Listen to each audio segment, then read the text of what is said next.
Thanks for tuning in to another episode of SSF, Shaw Sports and Faith. And in today's topic, what I am talking about today is the Chicago Bears failed Justin Fields. The Chicago Bears failed Justin Fields. I'm a man that was born in Chicago, lived in Chicago for 14 years.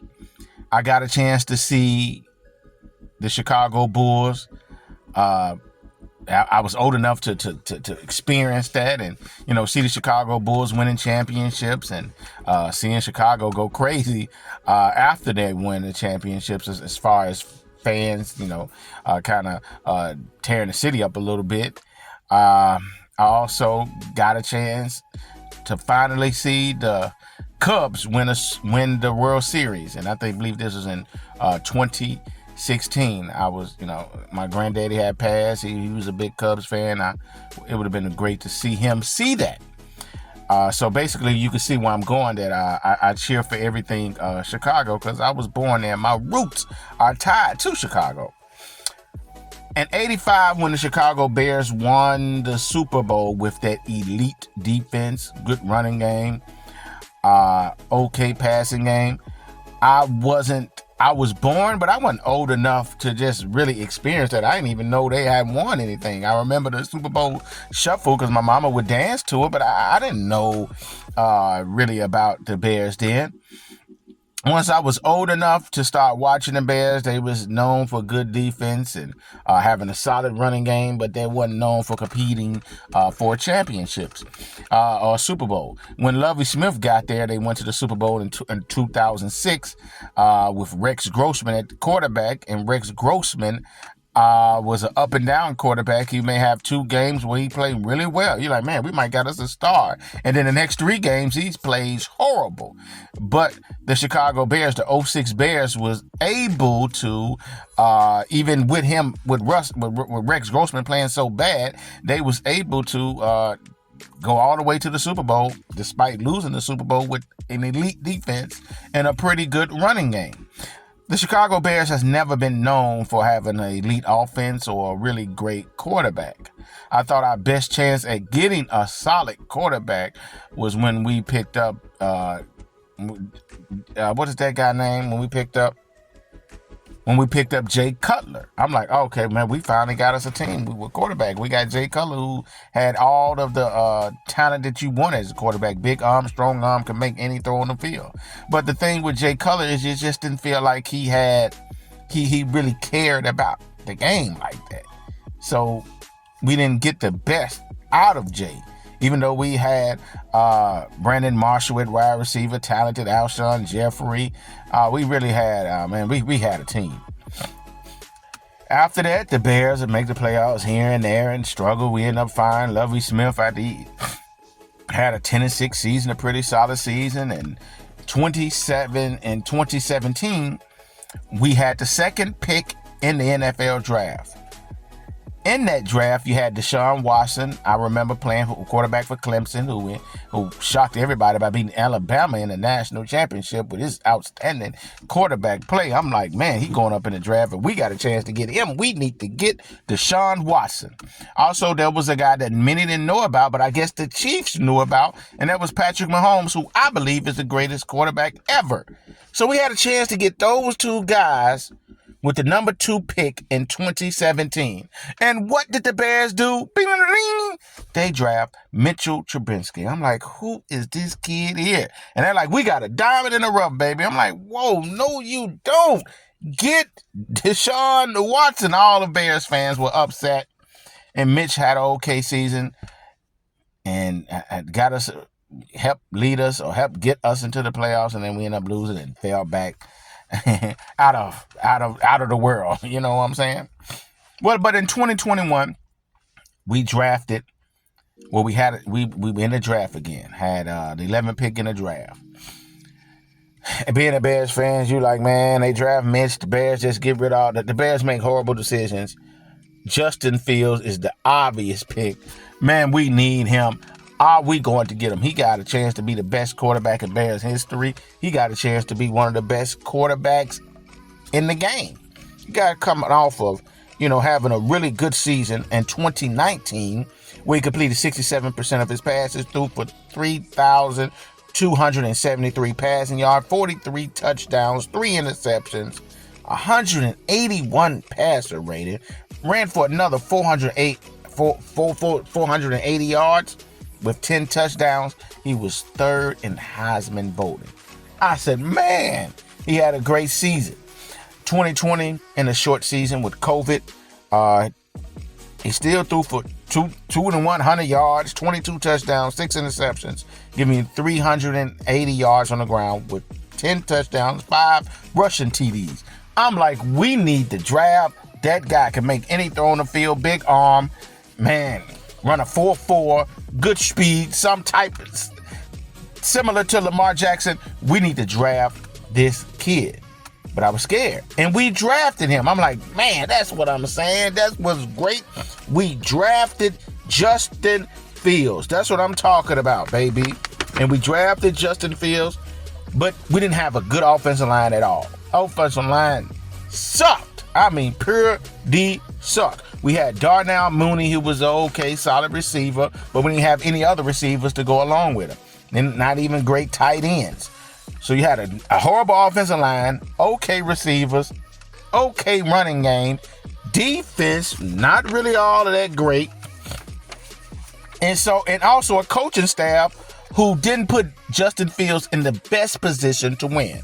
When I'm talking about in the best position to win, you got a dual threat, athletic, fast quarterback with a big arm that's young and need to be developed. So what you should have put him in, an offense to me that best fit him is quarterback read option type offense.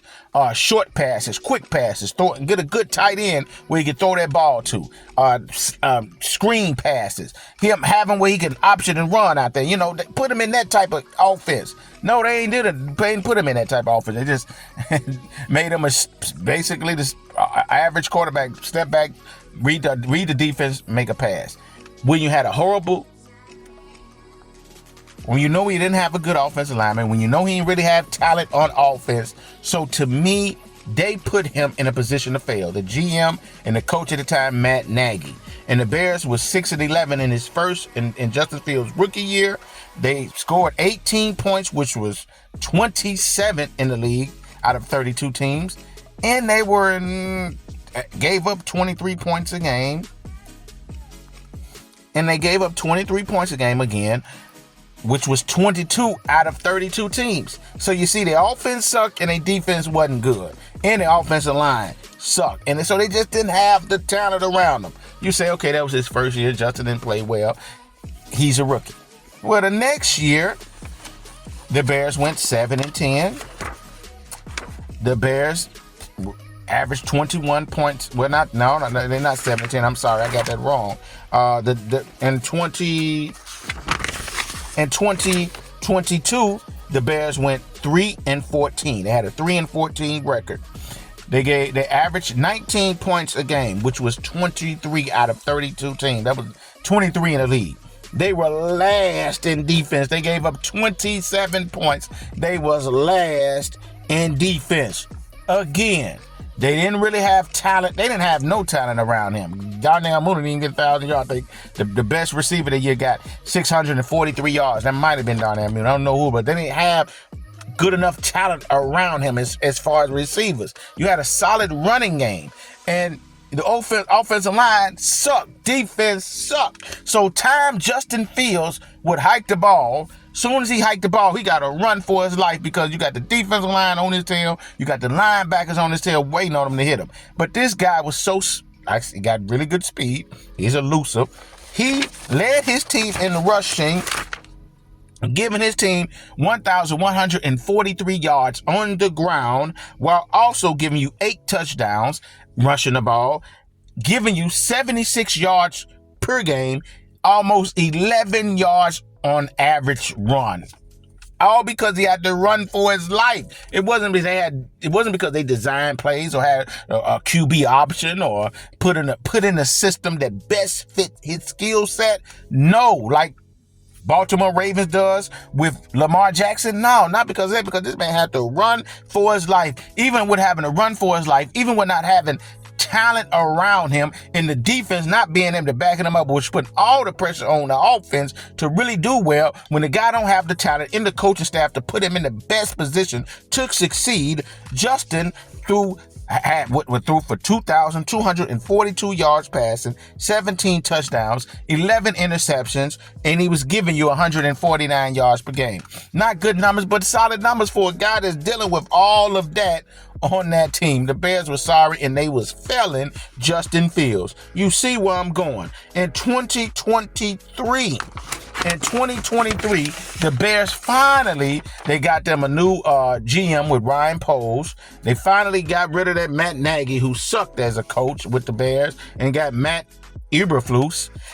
They made a trade to get DJ Moore, who was a really talented receiver. They picked up some good defensive players, picked up some offensive linemen. Man, they just really did a much better job at building to help Justin. But still, they didn't put in an offensive system that best supports Justin's skill set.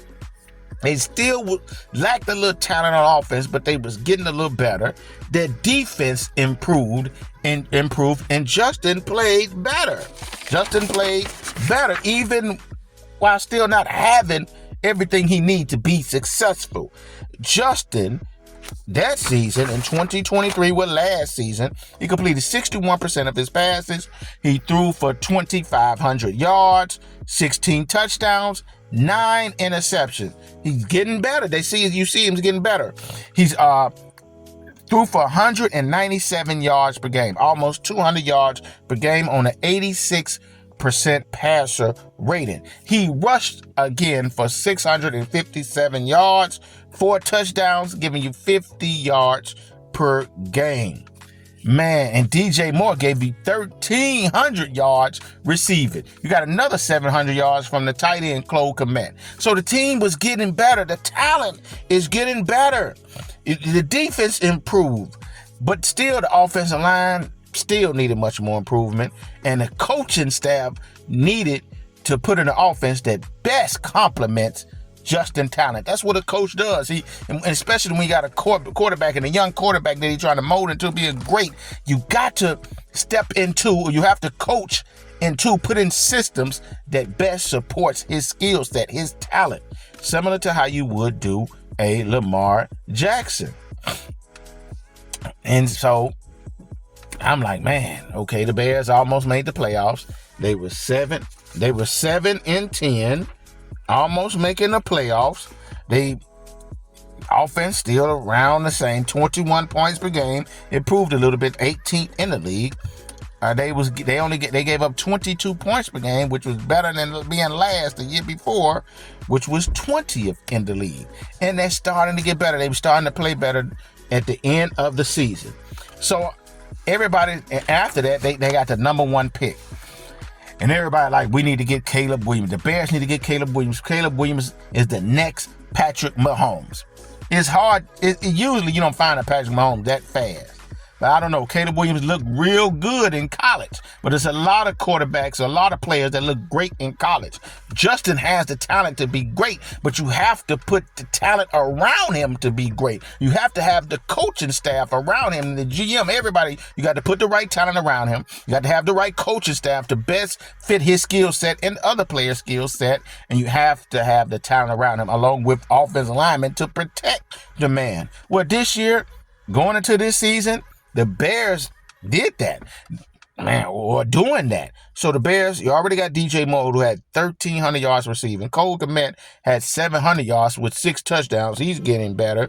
They add Keenan Allen, one of the best receivers in the game from the Chargers, a veteran receiver. I'm like, oh, man. Then they turn around and get up-and-coming, young, talented back, DeAndre Swift, who had 1,000 yards rushing.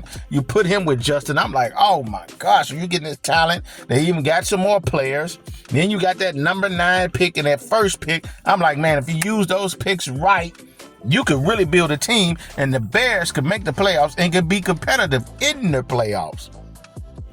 What did the Bears do? They trade Justin Fields to the Pittsburgh Steelers for a 6th-round pick. They made his even trade stock look bad because they didn't put enough talent around him. So Justin didn't look as good as he should have because the team failed him. Now you got Caleb Williams, who I'm almost sure they're going to draft. He's coming in with a talented team. Finally, the Bears have put a talented team around him. He's going to, if he don't look great, he just ain't it. Because they got the talent around him that Justin never had. And the Bears failed Justin Fields.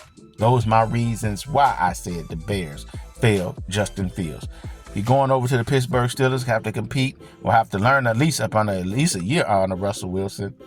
I'm hoping he can get all the greatness that's within him, that's going to come out of him, hopefully with the Steelers. And they had the coaching staff, they had the GM, they put the talent around him, and got the coaching staff that's going to best fit his skill set, because the Bears failed that brother. Like, share, subscribe. Tell me what you guys think, and I'll be sure to hit you in the comment section. Peace and love.